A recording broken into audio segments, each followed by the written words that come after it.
Hello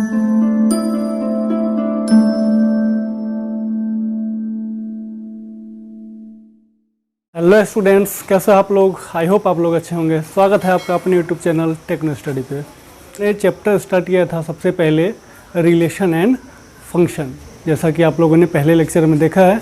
और मैं उन लोगों को बता दूं कि यदि आप लोगों में से किसी ने पहला लेक्चर नहीं देखा है तो वो ज़रूर देखें, लिंक डिस्क्रिप्शन बॉक्स में डाल दिया जा रहा है। आप ज़रूर पहला लेक्चर को अटेंड करें, फिर हम लोग इस लेक्चर को कंटिन्यू करते हैं। और पहले लेक्चर देखने के बाद आपको जो है बेसिक जानकारी मिल जाएगी। जैसा कि मैं बता दूं कि पहले लेक्चर में क्या क्या बताया गया है। तो हमने ये चैप्टर स्टार्ट किया था रिलेशन एंड फंक्शन, बट अभी मेनली हमारा जो रिलेशन या फंक्शन है वो स्टार्ट नहीं हुआ था। हमने सिर्फ बेसिक जानकारी पढ़ी थी, जैसा कि सेट क्या होता है, ठीक है, जिसे हम लोग समुच्चय बोलते हैं।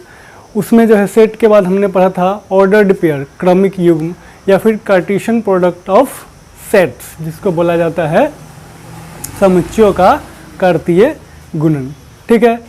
उसके बाद हम लोग यूनियन क्या होता है, इंटरसेक्शन क्या होता है, ये सारी जो बेसिक्स जानकारी है वो हमने पहले लेक्चर में कर लिया है। तो आज इस दूसरे लेक्चर में हम लोग स्टार्ट करने जा रहे हैं। हमारा मेन टॉपिक है रिलेशन एंड फंक्शन, ठीक।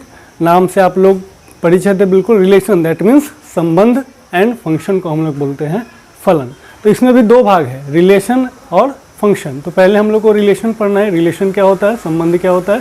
तो आइए स्टार्ट करते हैं।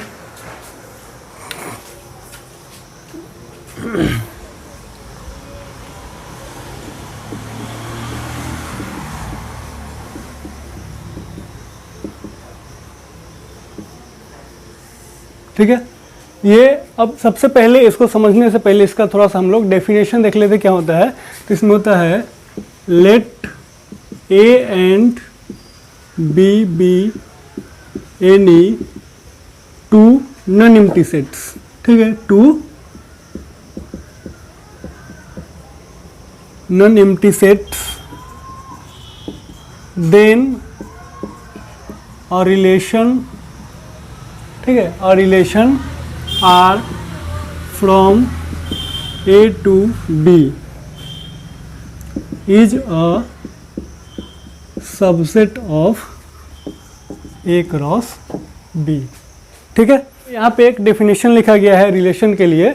इसमें क्या कहता है कि लेट ए एंड बी, ठीक, A and B be any two non empty sets, यानी कि हमारे पास यदि ए और बी नाम का कोई दो सेट है, ठीक है। अब ऐसा जरूरी नहीं है कि ए और बी ही होगा, ये रिप्रेजेंट करने के लिए बोला गया है। यदि हमारे पास दो सेट है ए एंड बी, वो भी नॉन एम्प्टी। नॉन एम्प्टी मतलब है कि उसमें एलिमेंट होना चाहिए, एलिमेंट खाली होना नहीं चाहिए। तो let A and B be any two non empty sets, यदि हमारे पास दो सेट्स है ए और B, then a relation R from A to B, तो एक संबंध बनता है ए से बी में, जो कि क्या होता है, is a subset of A cross B, जो ए और बी के क्रॉस यानी कार्तीय गुणन से जो प्राप्त होगा उसी का एक सबसेट होगा, मतलब उसी का एक हिस्सा होगा, या उसको उप समुच्चय में हम लोग कह सकते हैं। अब इसी को हम लोग हिंदी में अगर करना चाहे तो ऐसे लिख सकते हैं कि यदि ए तथा बी, ठीक है, ए तथा बी कोई दो अरिक्त समुच्चय है, तो एक संबंध आर, एक संबंध आर ए से बी में होता है, जो ए क्रॉस बी का एक उप समुच्चय होता है। उप समुच्चय होता है, ठीक है। अब इसको अच्छे से समझ लीजिए, हमें परिभाषा रटना नहीं है, क्योंकि कोई भी मैथमेटिकल टर्म पढ़ने से पहले हम उसकी थ्योरी जानकारी जो है होना ज़रूरी है। सेम वही चीज़ है, ये इंग्लिश में लिखा हुआ है या हिंदी में लिखा हुआ है कि यदि ए और बी हमारे पास कोई दो और एक समुच्चय हो तो एक संबंध होता है जिसको हम लोग आर नाम देते हैं। किसके किसके बीच में? सेट ए और सेट बी के बीच में। जब भी हमारे पास, चूंकि दो सेट ही हमारे पास ए और बी, तो इसी दोनों सेट के बीच में एक संबंध बनेगा जो इस दोनों के कार्तीय गुणन का ही एक भाग होगा। ठीक है, तो इसको एक हम लोग एग्जाम्पल की मदद से समझेंगे। लेकिन अब रिलेशन पढ़ने के लिए जो है इसमें कई सारी चीज़ें आती हैं। तो रिलेशन में हम लोग क्या करते हैं कि डिफिनेशन के अलावा 3 चीज़ें और देखते हैं, वो क्या क्या होता है। तो सबसे इसमें इम्पोर्टेंट है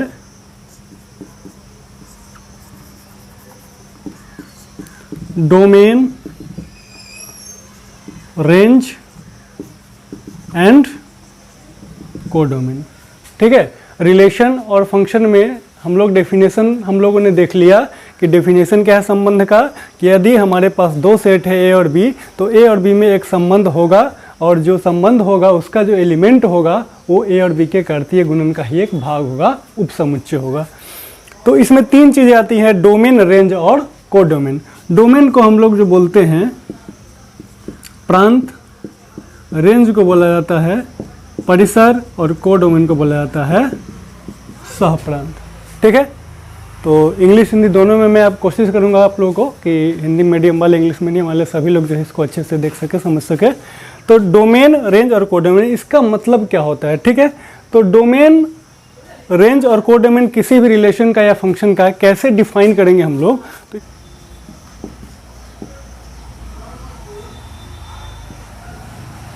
संबंध के क्रमिक युग्म का प्रथम अवयव। ठीक है, इसको मैं समझाऊंगा क्या होता है कि कोई भी हमारा जो रिलेशन दिया रहेगा उसका जो क्रमिक युग्म आएगा, ठीक है, संबंध जो है उसका जो क्रमिक युग्म होगा उसका प्रथम अवयव। रेंज जो होता है ये होता है संबंध के क्रमिक युग्म का दूसरा अवयव। ठीक, इसको हम लोग लिख सकते हैं कि डोमेन क्या होगा, तो सेट ऑफ ऑल एलिमेंट्स। ठीक है, set of first all elements of ordered pair. ठीक है, इसको इंग्लिश में लिख सकते हैं set of all elements, all first element, set of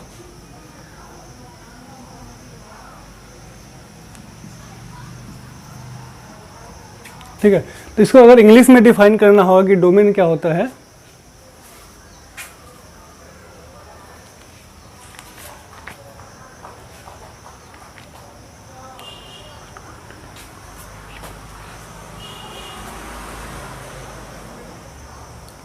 set of all first element. ठीक है, तो अब इसी डोमेन को अगर हम इंग्लिश में डिफाइन करेंगे तो इसको हम लोग लिख सकते हैं set of all first coordinate of R. ठीक है, मतलब हमारा जो रिलेशन होगा, तो रिलेशन में जो भी नंबर्स आएंगे, जो भी एलिमेंट्स आएंगे, उसका जो फर्स्ट एलिमेंट होगा, फर्स्ट कोऑर्डिनेट होगा। ठीक है, कि set of all first coordinate of R, उसी को हम लोग बोलेंगे डोमेन। इसको लिख सकते हैं set of all second coordinate of R. तो हिंदी और इंग्लिश दोनों में हम लोग यहाँ पे देख लिख चुके हैं कि डोमेन का मतलब होता है संबंध के क्रमिक युग्म का प्रथम अवयव। उसी प्रकार रेंज होता है संबंध के क्रमिक युग्म का दूसरा अवयव। इंग्लिश में set of all first coordinate of R and set of all second coordinate of R. और जो कोडोमेन होता है वो हो जाता है सेट बी। ठीक है, लिख सकते हैं all elements of set B. ठीक है, आप लोगों को समझ में आया रिलेशन का डेफिनेशन, डोमेन क्या होता है, रेंज क्या होता है और कोडोमेन क्या होता है। अब हम लोग एक एग्जाम्पल की मदद से इसी चीज़ को समझेंगे। अब इसे इरेज करूंगा और एक एग्जाम्पल यहाँ पे देखते हैं हम लोग, फिर आगे बढ़ते हैं। हम लोग बात करते हैं, हमने एक क्वेश्चन लिखा है कि अभी तक हमने सिर्फ रिलेशन का सिर्फ डेफिनेशन पढ़ा है और डोमेन, रेंज और कोडोमेन के बारे में पढ़ा है। तो उस पर एक यहाँ पे एग्जाम्पल लिखा हुआ है, आप लोग देख सकते हैं। यदि ए इसके एलिमेंट्स है 1, 2 एंड 3 और एक सेट बी है, इसके एलिमेंट्स है 2, 4 और 6, तो हमें शो करना है, सिद्ध करना है कि आर का जो एलिमेंट होगा ये होगा।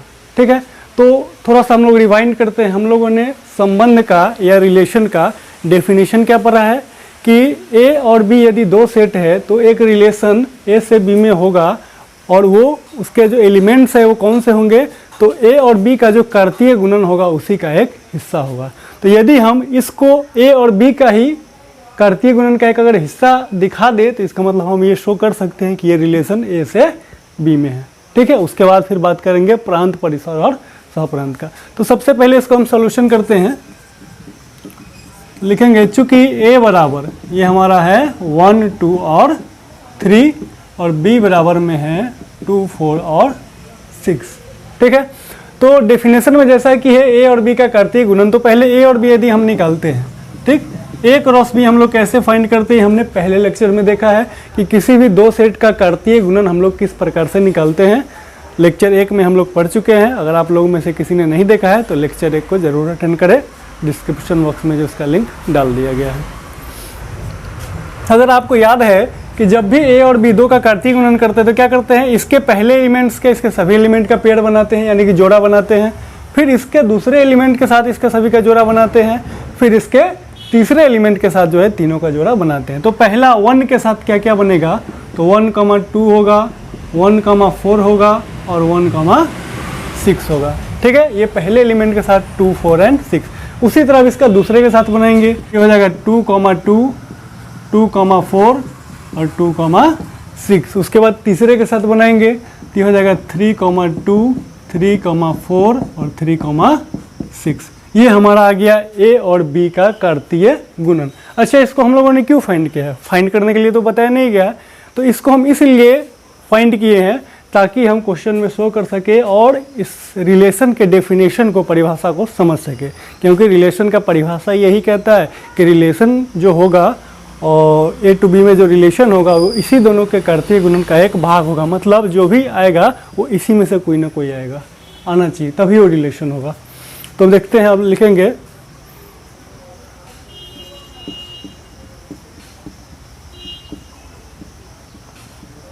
दिया गया है कि r बराबर कितना है, 1,2, 1,4, 3,2 और 3,4। ठीक है, तो अब देखिए r जो एक रिलेशन दिया हुआ है, डेफिनेशन क्या कहता है कि r जो होगा वो ए क्रॉस बी का ही सबसेट होगा, उपसमुच्चय या उसका हिस्सा कह सकते हैं। तो देखिए ये इसमें का हिस्सा है या नहीं है, इसीलिए हमने ए क्रॉस बी को फाइंड किया है। तो 1,2 इसका हिस्सा है, 1,4 इसका हिस्सा है, 3,2 इसका हिस्सा है और 3,4 इसका हिस्सा है। हम लिख देंगे अतः, ठीक, अतः आर ए तथा बी में एक संबंध है। ठीक है, यहाँ तक का काम हमारा हो गया, सिद्ध करने वाला।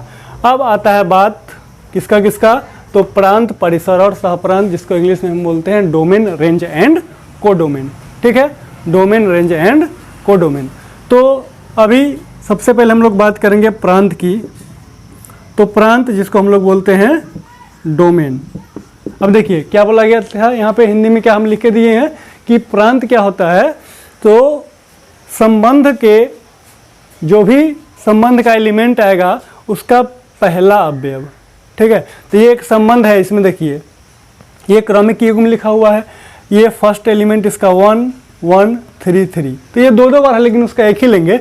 तो पहले जो रिलेशन का एक जो सेट आया है हमारा, इसका प्रथम अवयव क्या है, तो या तो 1 है या तो 3 है, तो यही इसका डोमेन होगा। तो इसका डोमेन हो जाएगा 1 और 3। क्लियर है बात, डोमेन कौन सा हो जाएगा, तो रिलेशन या फलन का जो प्रथम अवयव होता है, क्रमिक युग्म का जो प्रथम अवयव होता है, या फिर इंग्लिश में हम लोग पढ़े थे set of all first coordinate of R. तो फर्स्ट कोऑर्डिनेट तो यही है, 1 है या 3 है। उसी प्रकार हम लोग लिखेंगे यहाँ पर परिसर। परिसर को हम लोग बोलते हैं रेंज, और रेंज में क्या बोला गया था, set of all second coordinate of R, यानी कि आर के क्रमिक युग्म का जो दूसरा अवयव होगा। तो क्या बन रहा है, 2 बन रहा है और 4 बन रहा है, यहाँ भी 2 और 4 है, यानी क्या हो जाएगा 2 और 4। क्लियर है, समझ में आ रहा होगा।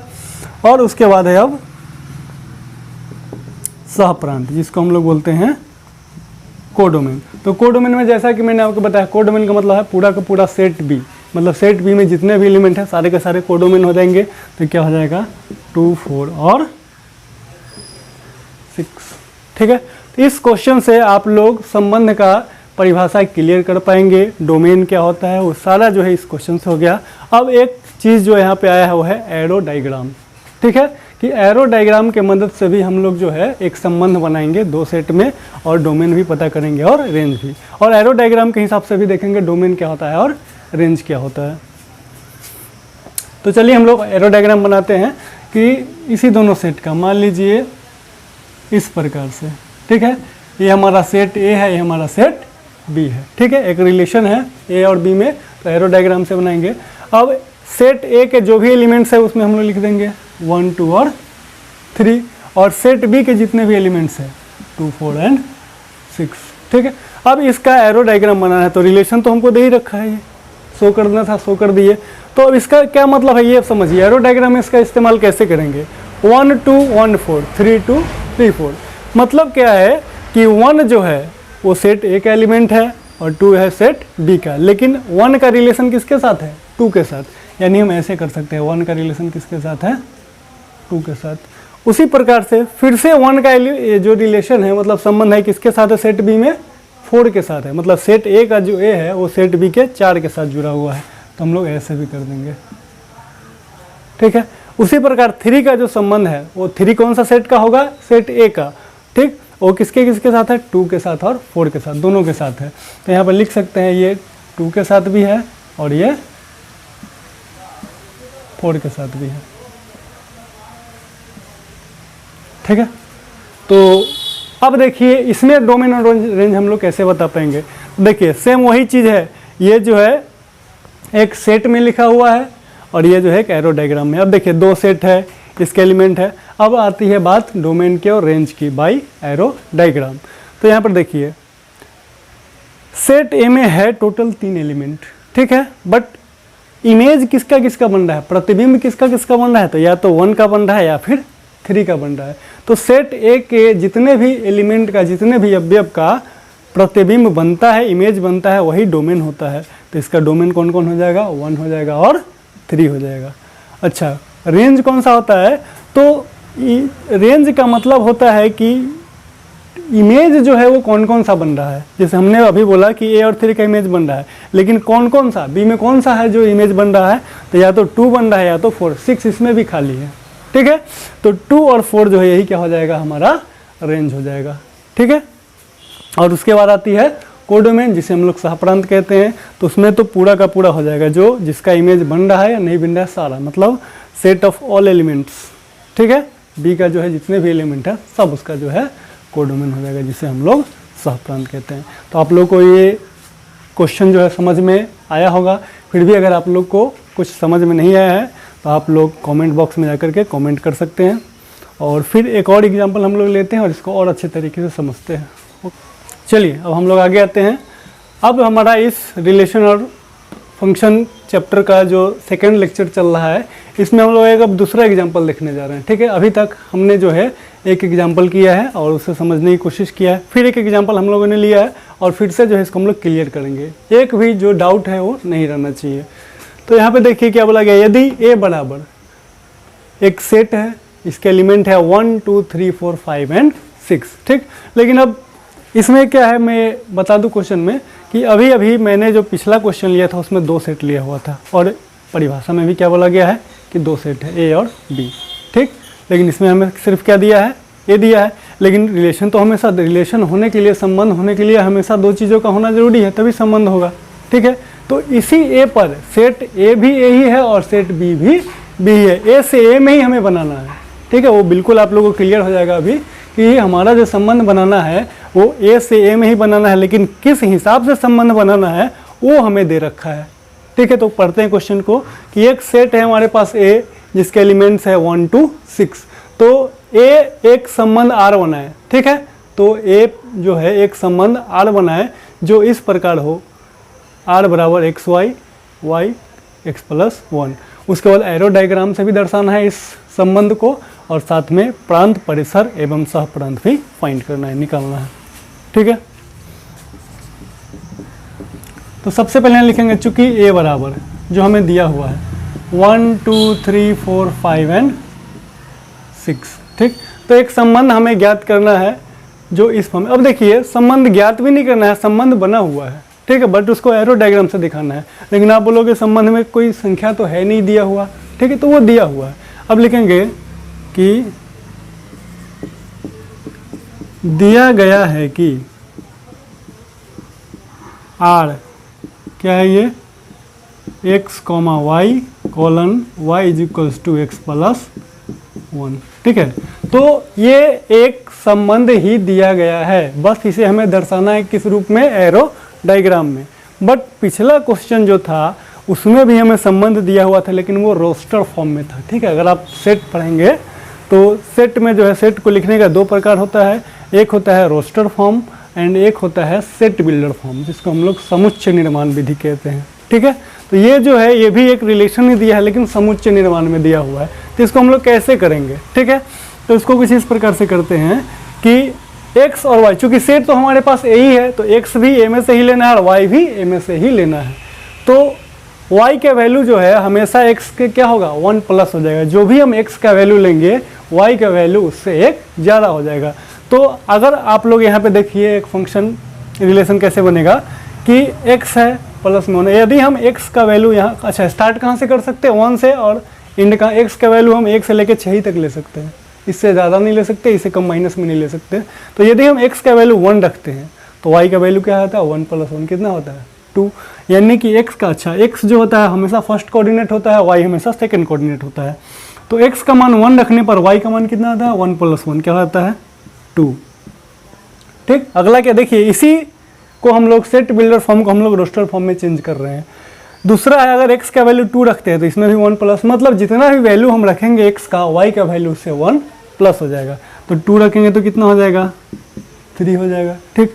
3 रखेंगे तो कितना हो जाएगा, 4 रखेंगे तो कितना हो जाएगा, 5 रखेंगे तो कितना हो जाएगा, 6 रखेंगे तो कितना हो जाएगा, 7। पर क्या हम 6 रख सकते हैं, ये भी ज़रूरी है। तो 6 हम रखेंगे तो x का वैल्यू होगा, लेकिन y का वैल्यू कितना हो जाएगा, 6 प्लस 1 7, और 7 जो है इस सेट का हिस्सा नहीं है, क्योंकि हमारा सेट A और सेट B दोनों यही है। तो यही सबसे मेन आता है कि यहाँ पे हम x का वैल्यू 6 नहीं रख सकते हैं, बिकॉज जैसे ही हम x का वैल्यू 6 रखेंगे तो y का वैल्यू 7 हो जाएगा, जो कि सेट A में नहीं है। तो हमारा जो सेट है यहीं पे कंप्लीट हो जाता है। हमारा रिलेशन का जो सेट है 1, 2, 2, 3, 3, 4, 4, 5 एंड 5, 6। तो ये रिलेशन है, ये रिलेशन ऑलरेडी दिया हुआ था, बट वो सेट बिल्डर फॉर्म में था, हमने उसे रोस्टर फॉर्म में कर लिया है। अब हमारा जो क्वेश्चन था कि एरो डायग्राम द्वारा आर को दर्शाए, इस रिलेशन को हमें एक एरो डायग्राम के द्वारा बताना है, ठीक है। तो देख लेते हैं हम लोग, ठीक है। अब देखिए यहाँ पे ए और ए दोनों ए ही है, ठीक है, दोनों हमारा ए ही है। लिख देते हैं 1, 2, 3, 4, 5 एंड 6, और यहाँ भी हो जाएगा 1, 2, 3, 4, 5 एंड 6। अब संबंध देखिए कैसे है, पिछले क्वेश्चन में ही बताया है, एक का संबंध 2 से है, एक का संबंध 2 से है, तो कुछ इस प्रकार से कर सकते हैं। 2 का संबंध किससे है, 3 से, 3 का संबंध 4 से, 4 का संबंध 5 से, और 5 का संबंध 6 से है, ठीक है। तो ये हमारा एरो डायग्राम आसानी से बन गया। अब ये तो हमारा ए नंबर हो गया। अब बी नंबर क्या बोला है कि प्रांत, परिसर तथा सहप्रांत। तो हम लोग सबसे पहले मान लीजिए प्रांत करते हैं, इनमें साथ साथ लिखते भी चलता हूँ कि इसको हम लोग डोमेन कहते हैं। वो आप यहाँ से भी पता कर सकते हैं, यहाँ से भी कर सकते हैं। यहाँ से कैसे पता करते हैं, तो जो भी ये आर का जो एलिमेंट्स है उसका जो फर्स्ट कोऑर्डिनेट होगा वही हमारा प्रांत होगा। तो कितना रहा, 1, 2, 3, 4, 5। यहाँ भी देख सकते हैं कि जिसका जिसका इमेज बनता है वो होता है डोमेन। तो 1 का बन रहा है, 2 का बन रहा है, 3 का बन रहा है, 4 का बन रहा है और 5 का बन रहा है। तो ये हो जाएगा 1, 2, 3, 4, 5, ठीक। उसके बाद आता है बात परिसर। परिसर को हम लोग बोलते हैं रेंज, ठीक है। क्या कहा जाता है, रेंज। तो अब इसमें अगर हम देखते हैं यहाँ से, तो रेंज क्या होता है, तो सेकेंड कोऑर्डिनेट। तो सेकेंड कोऑर्डिनेट में क्या है, 2, 3, 4, 5, 6। और यहाँ भी देख सकते हैं कि जिसका इमेज बनता है वो डोमेन, और जो इमेज बन रहा है वो होता है रेंज। तो कौन कौन बन रहा है, 2, 3, 4, 5, 6। तो हो जाएगा 2, 3, 4, 5, 6। और लास्ट में हम लोग लिखेंगे सहप्रांत। तो सहप्रांत में जो है वो पूरा का पूरा हो जाता है, जितना भी सेट का है, ठीक है, तो ये हमारा हो जाएगा 1 2 3 4 5 एंड 6। ठीक है, तो आप लोग को ये समझ में आया।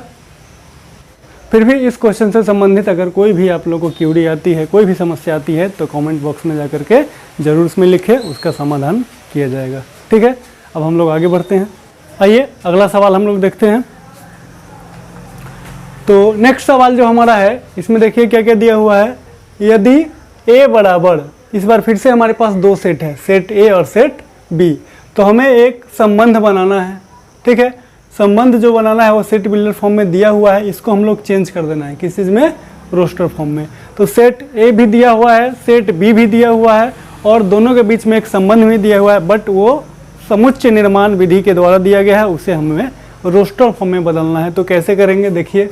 तो सबसे पहले जब हम इसका सॉल्यूशन करेंगे, ठीक है, तो लिखेंगे चूँकि सेट ए 1 2 3 5, अच्छा सेट बी जो है वो क्या है 4 6 और 9, तथा आर बराबर क्या दिया हुआ है x, y, x minus y कैसा होना चाहिए, विषम हो, x बिलोंग्स टू a एवं y बिलोंग्स टू b।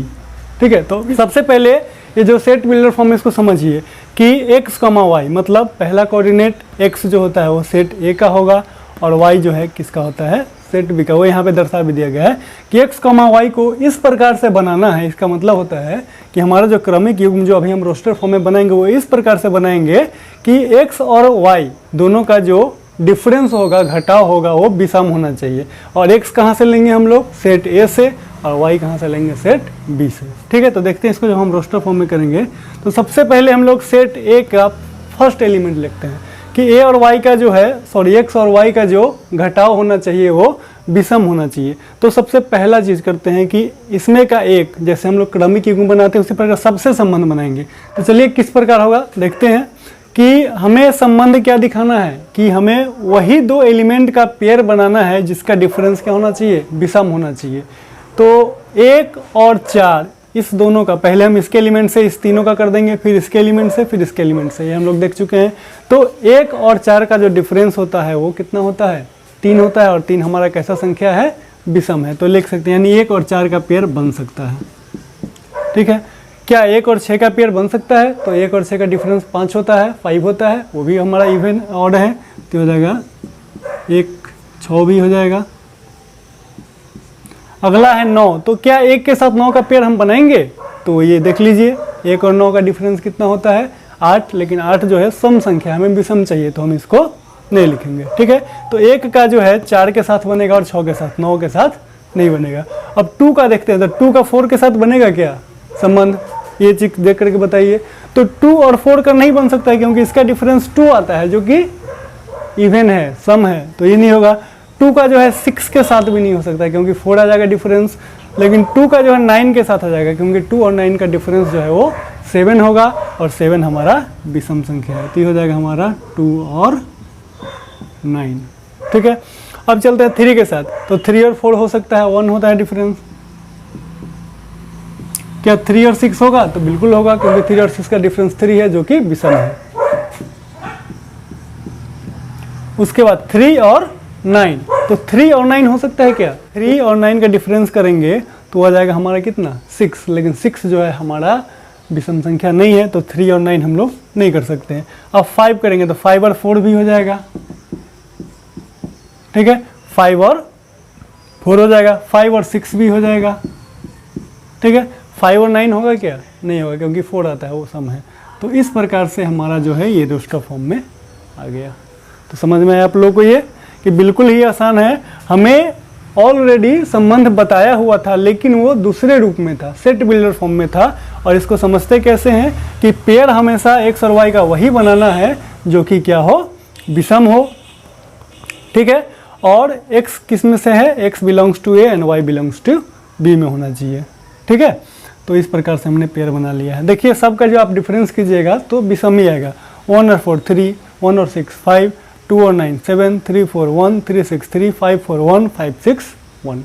ठीक है, लेकिन 5 के साथ 9 का नहीं कर सकते, तो ये हमारा रोस्टर रूप में आ चुका है। ठीक है, तो ये सवाल था, बहुत ही बेसिक सवाल है और बहुत ही आसानी से आप लोग समझिए। कोई भी समस्या होती है आप ज़रूर कमेंट कीजिए, उसके बारे में समाधान बिल्कुल किया जाएगा। और कॉपी कलम लेकर के बैठिए ताकि इसको देखने के साथ साथ आप खुद से भी प्रैक्टिस कर सकें। ठीक है, तो इसमें एक क्वेश्चन और हम लोग देखते हैं आगे। तो आइए अगला क्वेश्चन हमारे सामने यहाँ पे लिखा हुआ है।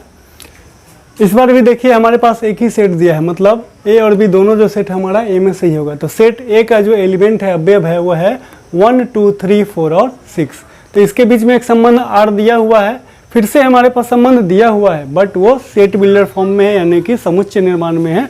उसको हमें कन्वर्ट करना है किसमें, तो रोस्टर फॉर्म में, और उसके बाद प्रांत तथा परिसर निकालना है। ठीक है, तो बहुत ही आसान है क्वेश्चन है। सबसे पहले लिख देंगे, चूंकि ए बराबर है 1 2 3 4 और 6।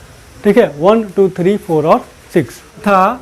हमारा रिलेशन क्या है, तो ये है A comma B, A and B belongs to A, तथा ए को, ए जो है बी को विभाजित करता है।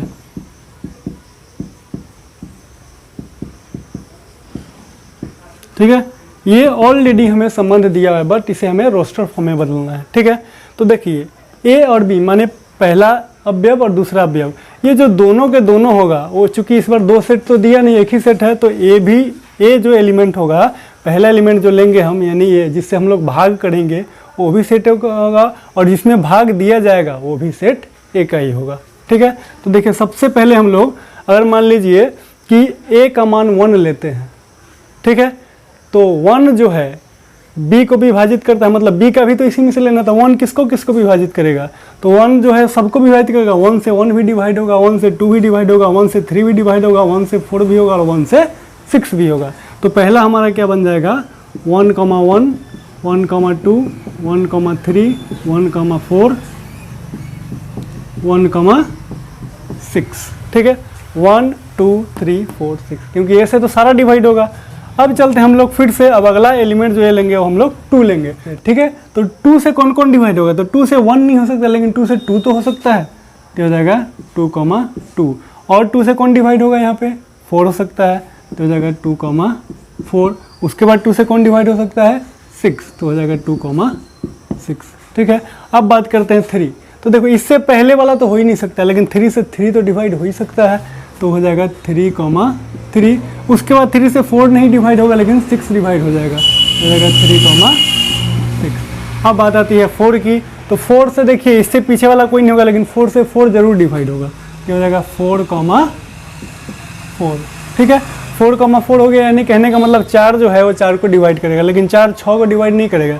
फिर 6 से कौन डिवाइड होगा, तो 6 6, यही हो सकता है। ठीक है, ये हमारा जो है एक सेट आ गया जो कि रोस्टर फॉर्म में करना था। ठीक है, तो पहला क्वेश्चन जो हमारा कंप्लीट हो गया कि आर का जो है रोस्टर रूप लिखे, आर को रोस्टर रूप में लिखे। ठीक है, अब इसी में जो बी नंबर पर क्वेश्चन दिया कि प्रांत और परिसर, बिल्कुल ईजी है, आप लोग खुद कर सकते हो इसको। ये ए नंबर हो गया हमारा, बी नंबर क्या पढ़े आप लोग कि डोमेन क्या होता है, प्रांत क्या होता है, तो सेट ऑफ फर्स्ट कोऑर्डिनेट, मतलब फर्स्ट कोऑर्डिनेट पर क्या क्या आ रहा है, या तो 1 आ रहा है, 2 आ रहा है, 3 आ रहा है, 4 आ रहा है और 6 आ रहा है। इसका जो प्रांत होगा यानी कि डोमेन होगा वो क्या क्या होगा, 1 2 3 4 6। ठीक, इसका परिसर क्या होगा, यानी कि रेंज। ठीक, तो परिसर में भी क्या है, 1 से लेकर 1 2 3 4 6 वही चीज़ आ रहा है, 2 4 6 3 6 4 6, यानी वही सारा चीज़ आ रहा है कि 1 भी आ रहा है, 2 भी आ रहा है, 3 भी आ रहा है, 4 भी आ रहा है, 6 भी, बाद बाकी वही है। तो ये भी हो जाएगा फिर से 1 2 3 4 6, इसमें डोमेन और रेंज दोनों सेम आ रहा है। ठीक, तो इस लेक्चर में जो है जो मेन हमारा चैप्टर का नाम है रिलेशन एंड फंक्शन, उसको हम लोग स्टार्ट किए हैं, और फलन का या रिलेशन का हमने डेफिनेशन को क्लियर किया है। डोमेन क्या होता है, रेंज क्या होता है, यानी कि प्रांत और परिसर क्या होता है, उसको हम लोगों ने देखा है, और उस पर सवाल किया, और सवाल के माध्यम से जो है सारी जानकारी हम लोग उसमें प्राप्त किए हैं। ठीक है, तो फिर भी आप लोग को अगर इस क्लास, इस लेक्चर से संबंधित कोई भी समस्या अगर आप लोग को आता है तो आप लोग कमेंट ज़रूर करें, और इस वीडियो को ज़्यादा से ज़्यादा लाइक करें, शेयर करें, और यदि आप इस चैनल पर नए हैं तो चैनल को सब्सक्राइब ज़रूर करें। और सब्सक्राइब करने के बाद बेल आइकन को जरूर दबाएं, क्योंकि बेल आइकन को दबाने के बाद कोई भी अगला लेक्चर अगर आता है, कोई नया वीडियो आता है तो उसका अपडेट आप लोगों को मिल जाएगा। तब तक के लिए धन्यवाद। जय हिंद।